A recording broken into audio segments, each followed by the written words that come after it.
নামাজে যে ইমামের পিছনে কেরাত পড়বেন আপনারা যে পড়েন না দলিল কি? আল্লাহ সূরা আরশে বলছে ওয়াইজা কুরিআল কুরআন ফাসতামিউ লাহু ওয়া আনসিতু লাহু। আল্লাহ তাআলা কোরআনে বলছে যখন কোরআন পড়া হয় তখন তোমরা এক নাম্বার কাজ হলো কান পেতে শোনো, দুই নাম্বার চুপ থাকো। জনৈক ইমাম বলেছেন ইমামের পিছনে সূরা ফাতিহা পড়া লাগবে না, এর সত্যতা জানতে চাই। ইমামের পিছনে সূরা ফাতিহা যদি আপনি না পড়েন তা আপনার ফাতিহাটা কে পড়ে দিবে?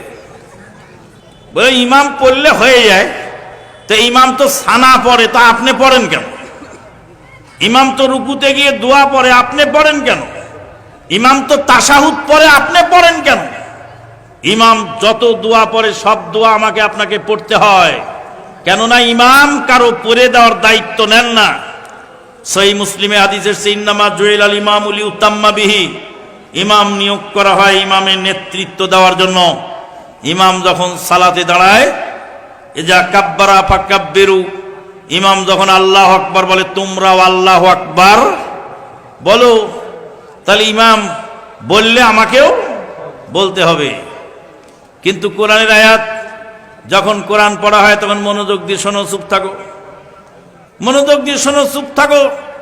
এই কোরআনের এই আয়াত সালাতের সাথে সম্পৃক্ত নয়, কারণ এই আয়াত নাজিল হয়েছিল মক্কায়, আর ফাতিহা পড়ার নির্দেশ আল্লাহর নবী দিয়েছেন মদিনায়।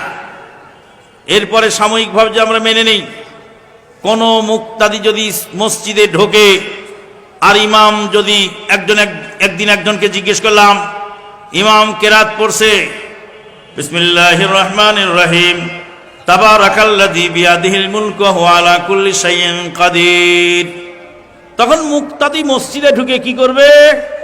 কয় আল্লাহু আকবার বলে দাঁড়াবে। আল্লাহু আকবার বলবে কেন? ইমাম যখন পড়ে তখন চুপ থাকতে হবে, চুপচাপ গিয়ে দাঁড়ায় যাবে, আল্লাহু আকবার বলা যাবে না। কেন? ইমাম পড়তেছে, তখন তুমি পড়া অবস্থায় আল্লাহু আকবার বললে কেন? তুমি যদি আল্লাহু আকবার বলতে পারো আমিও ফাতিহা পড়তে পারবো। আল-আউন থেকে হিন্দুকে ব্লাড দেওয়া হয়, এটা কি জায়েজ আছে? একটা হলো দুনিয়াবি বিষয় আর একটা দ্বীনি বিষয়। একজন অমুসলিম, একজন নাস্তিক, একজন কাফের, সেও যদি অসুস্থ হয় তাহলে আপনি তার সেবা শুশ্রূষা করতে পারেন, হাসপাতালে নিতে পারেন, ওষুধ দিতে পারেন, তার রক্ত দিতে পারেন, তার শরীরে যে জায়গায় ব্লিডিং হচ্ছে সে জায়গায় ব্যান্ডেজ করে দিতে পারেন। এগুলি দুনিয়ার পাওনা, কারণ সে অমুসলিম, নাস্তিক, আস্তিক সেগুলি দেখার বিষয় নয়। মানবতার সেবা করবেন আপনি, কিন্তু সে মারা গেলে তার জানাজা হবে না, দাফন হবে না, তার জন্য দোয়া হবে না, এই কাজগুলি হবে না। কেন? এগুলি শরীয়তের মাসলা।